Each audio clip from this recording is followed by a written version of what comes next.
The carbonyl carbon in a beta-lactam of a penam ring is more electrophilic relative to the acyclic amide and the carboxylic acid. In both functionalities, the heteroatom donates electrons via resonance to the carbonyl carbon, thus decreasing their electrophilicity. Yet in the case of the carbonyl in the beta-lactam, besides the fact that the lactam nitrogen does not donate electrons via resonance, that nitrogen and the amide nitrogen on carbon 6 both withdraw electrons inductively from the carbonyl carbon, making it strongly electrophilic, thus increasing the sensitivity of that weak bond to nucleophiles. The beta-lactam ring is crucial for the antibacterial activity of penicillins, cephalosporins, and all other beta-lactam antibiotics. Thus, breakage of that amide bond will render these drugs inactive. Examples of nucleophiles that can interact with the beta-lactam are alcohols, amines, and nucleophilic residues in proteins. Water is generally considered a weak nucleophile. That is why such a hydrolysis is a slow process, but this process can be accelerated with heat, alkylination, or acidification. In basic media, there is higher concentration of hydroxide ions relative to water, which are much more nucleophilic. The hydroxide attacks the electrophilic beta-lactam, breaking the pi bond and forming an acetal intermediate.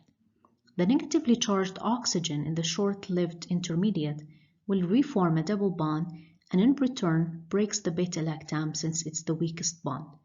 The resulting product, which is the major one, is called penicilloic acid.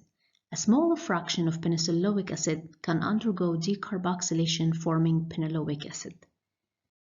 This figure illustrates the change in the concentration of both the beta-lactam and the products formed in a strong basic media over time. It shows a drastic drop in the concentration of penicillin G, where the compound almost disappears after 5 hours.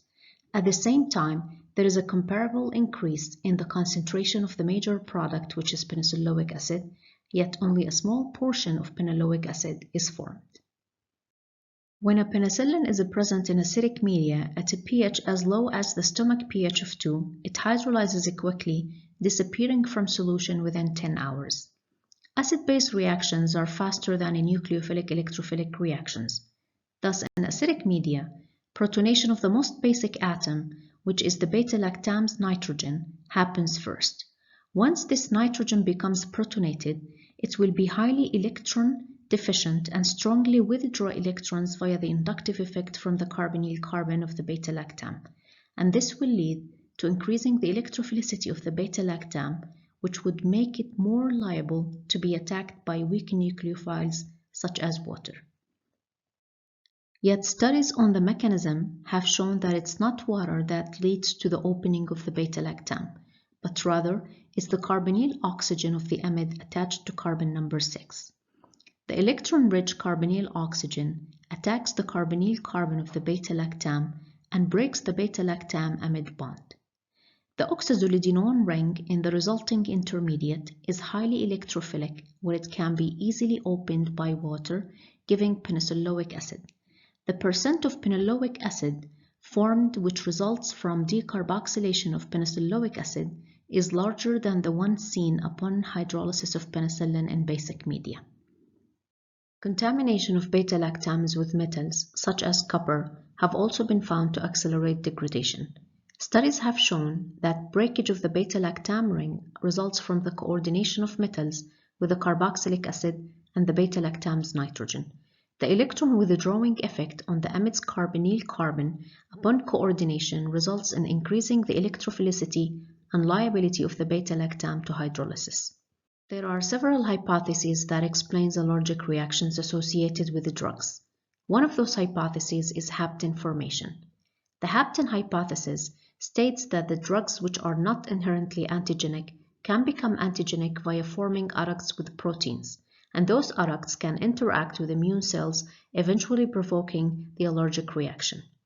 These proteins could be the body proteins or could originate as contaminants in naturally occurring penicillins during isolation. The major adduct formed in case of penicillins and other beta-lactams is when a nucleophilic residue in proteins, such as lysine for instance, that has a nucleophilic primary amine, interacts with the beta-lactam breaking it and forming an amide bond. Other minor products that their structures were illustrated is when that nucleophilic nitrogen in lysine forms an amide bond with a carboxylic acid on carbon number 2 instead, or when a cysteine residue in a protein forms a disulfide bridge breaking the thiazolidine ring in penicillins. Penicillins and other biologically active beta-lactams inhibit peptidoglycan cross-linking. Cross-linking or transpeptidation, which is catalyzed by penicillin-binding proteins, is formation of an amide bond between the N-terminus glycine in the bridge that is linked to a stem peptide with the penultimate alanine in another stem peptide. The amino group in glycine attacks the amide bond linking the penultimate alanine to the terminal alanine, during which the terminal alanine is eliminated. The active site of the various isoforms of transpeptidases, depicted in a very simplified manner in this figure by the gray well, has many conserved amino acids. Only two are shown in here, which are the ionized lysine that binds through an ionic bond to the carboxylate terminus in the stem peptide to be cross-linked. The other conserved residue is serine. The nucleophilic hydroxyl of the serine residue plays an important role in the catalysis process. Binding of the stem peptide to the enzyme places the amide bond, which connects the penultimate and terminal alanines in a close proximity to the nucleophilic serine hydroxyl. This will facilitate the nucleophilic attack on the amide bond that will result in breaking it, eliminating the terminal alanine, and forming a new covalent ester bond between the enzyme and the stem peptide. The ester is more electrophilic, thus more reactive towards the amino terminus in the pentaglycine bridge that is bound to the other stem peptide. The attack of the primary amine hydrolyzes the enzyme alanine acyl complex, which liberates the enzyme to perform another cross-linking. Penicillins and other pharmacologically active beta-lactams are competitive inhibitors of transpeptidases. This means that they compete with the substrate for binding the enzyme, which dictates that they should, to a certain point, resemble the substrate's structure. That includes the terminal and penultimate alanine, along with the amide bond that links them to the rest of the stem peptide. Notice the high resemblance in shape and interacting functionalities between the substrate and penicillins when the substrate is folded in the manner drawn here. Thus, when the beta-lactam binds to the transpeptidase, the beta-lactam amide bond, which resembles the amide bond between the penultimate and terminal alanines in peptidoglycan, will be cleaved instead by the nucleophilic serine residue, resulting also in transpeptidase acylation. The high ring strain in beta-lactams and the high electrophilicity due to lack of resonance are considered the driving forces for more efficient amide hydrolysis in beta-lactams and more efficient enzyme beta-lactam acyl formation. The enzyme beta-lactam complex, opposite to the substrate, is stable and does not undergo cleavage neither by the N-terminus of the pentaglycine nor even by water molecules. This results eventually in irreversible inhibition of transpeptidases that leads to bacterial lysis.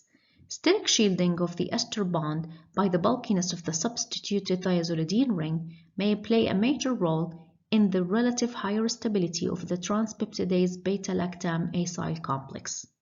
Bacterial resistance to antibiotics is a very alarming public health issue. According to the Antibiotic Resistance Threats Report, published by CDC in 2019, almost 2.8 million antibiotic-resistant infections occur in the US alone each year, and more than 35,000 people die as a result. The major route via which bacteria resist the effect of beta-lactams is via the production of beta-lactamases. Beta-lactamases are enzymes produced by both gram-positive and gram-negative bacteria. They bind to beta-lactam, breaking their amide bond, thus inactivating them prior to binding to transpeptidases. This image illustrates the similarities and differences between both the transpeptidases and beta-lactamases. Similar to transpeptidases, most of the beta-lactamase isoforms have a serine residue in their active site, and all of them bind covalently to beta-lactams via breaking the beta-lactam bond and forming an ester bond with these drugs. Yet the difference is that in the case of the transpeptidases, the ester bond is very stable and the enzyme is irreversibly inhibited. But in the case of beta-lactamases, for a reason that is still not well understood, the acyl bond is easily hydrolyzed, which will result in freeing the enzyme that will sequentially hydrolyze other beta-lactams, rendering them unable to bind and inhibit transpeptidases. Gram-positive bacteria secretes beta-lactamases continuously outside the cell wall, thus they need to be biosynthesized in significant quantities due to frequent leakage into the surrounding media. Yet in gram-negative bacteria, beta-lactamases are secreted into the periplasmic space that is surrounded by an outer plasma membrane, thus they do not require to be resynthesized frequently. The pharmacophoric 6-aminopenicillinic acid in all penicillins have 3 chiral centers, which are carbon 2, carbon 5, and carbon 6. The relative stereochemistry of the substituents on carbons 5 and 6 is cis. As for protein binding, the more lipophilic the side chain is, the more protein bound it will be. As an example, in ampicillin, the amide side chain has an ionizable amino group that highly increases the hydrophilicity of the drug. Thus, it has low protein binding of approximately 25 to 30%. Nafcillin, on the other hand, has a lipophilic ethoxynaphthali group, which increases its protein binding to almost 90%. Protein binding affects both tissue availability and biological half-lives. Yet the variations in half-lives among penicillins showing huge differences in protein binding are insignificant. This is attributed to the active elimination of the free drug via ionic transporters in renal tubules. Until the beginning of the 20th century, infectious diseases accounted for high morbidity worldwide. Life expectancy at those times was around 47 years. That number was markedly increased after Fleming's discovery in 1929, which is considered the start of the antibiotic revolution.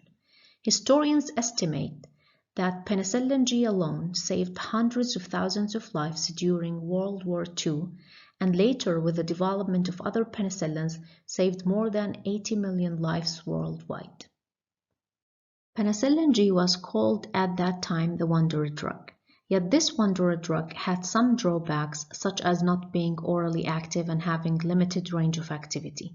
So as in the case of any other newly discovered drug, it underwent extensive structural modifications to explore its structure-activity relationship and optimize its properties, which mainly aimed at enhancing its oral activity, resistance to beta-lactamases, and widening its spectrum of activity.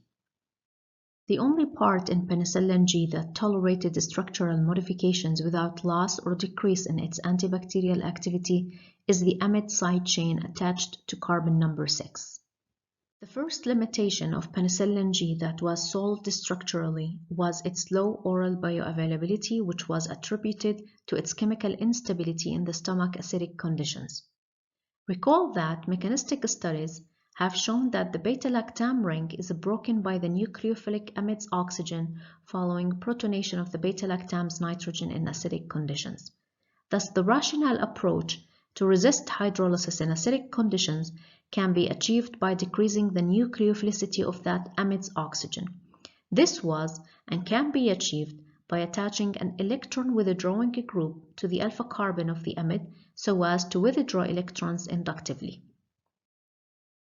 An example of an electron withdrawing group that can be attached to the amide's alpha carbon is a phenoxy group, such as in the case of penicillin V. Other examples of electron withdrawing groups or atoms include amino groups, halogens, and heterocycles. These modifications enhance the stability of the penicillins in acidic conditions, rendering them orally active. As for the stability towards beta-lactamases, it was found out that having a bulky group that is directly attached to the amide will render the penicillin unable to bind to beta-lactamases.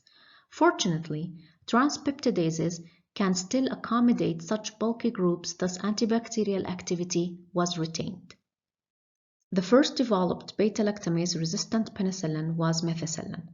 Structure-activity relationship studies on methicillin's stability toward beta-lactamases have shown that substitution of one of the methoxy groups with a bulkier one, such as another fused benzene, will maintain the drug's ability to resist the effect of these hydrolyzing enzymes.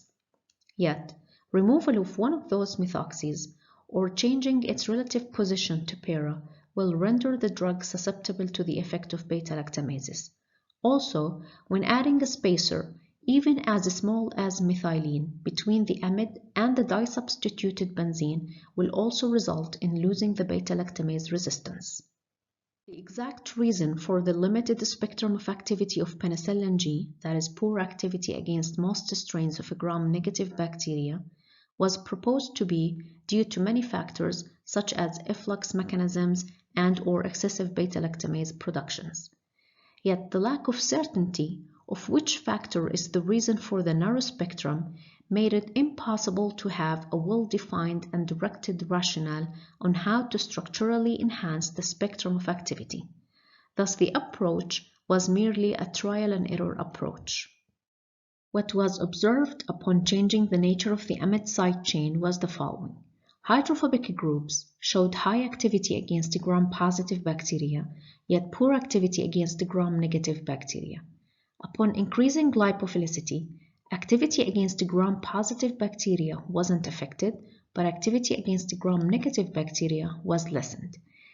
Thus, medicinal chemists attempted to explore the effect when the amide side chain hydrophilicity is increased. Having polar groups on the amide alpha carbon, such as ionizable primary amines or carboxylic acids, enhanced the activity against the gram-negative bacteria while almost maintaining the activity against gram-positive bacteria. These observations can now be explained via the involvement of porins which are embedded in the outer membrane of a gram-negative bacteria and allows the passage of small polar drugs into the periplasmic space where transpeptidases reside.